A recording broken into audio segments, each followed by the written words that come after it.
गोंबियाचं करायचं काय? खाली डोकं वरती पाय. या गोंबियाचं करायचं काय? खाली डोकं वरती पाय. या पदार्थ नाल्याचं करायचं काय? खाली डोकं वरती पाय. राजीनामा द्या, राजीनामा द्या. राजीनामा द्या. राजीनामा द्या, राजीनामा द्या.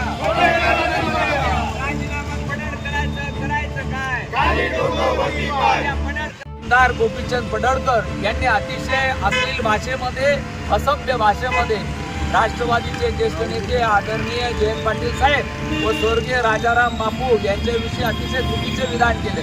ते महाराष्ट्राच्या राजकारणात काळीमा फासण्याची घटना काल घडली. महाराष्ट्रामध्ये सुसंस्कृतपणे, सभ्यपणे राजकारण करण्याची पद्धत होती, पण ही पद्धत थोडीच घाण कृत्य भाजपचे आमदार गोपीचंद पडळकर यांनी केलेले आहे. त्याचा आम्ही धुळे शहर राष्ट्रवादी काँग्रेस पक्षाच्या वतीने निषेध व्यक्त केला आहे. या ठिकाणी त्यांच्या विरोधामध्ये घोषणा देऊ, त्यांच्या प्रतिमेला या ठिकाणी जोडे मारून त्यांची प्रतिमा जाळण्याचं काम या ठिकाणी पक्षाच्या वतीने आम्ही केलंय. आम्ही इशारा देतो की भाजपने वेळेवर यांना आवर घालावा. धुळे जिल्ह्याच्या दौऱ्यावर जर गोपीचंद पडळकर आला तर त्याच्या तोंडाला काळ्या फासल्याशिवाय आम्ही राहणार नाही, असा इशारा या निमित्ताने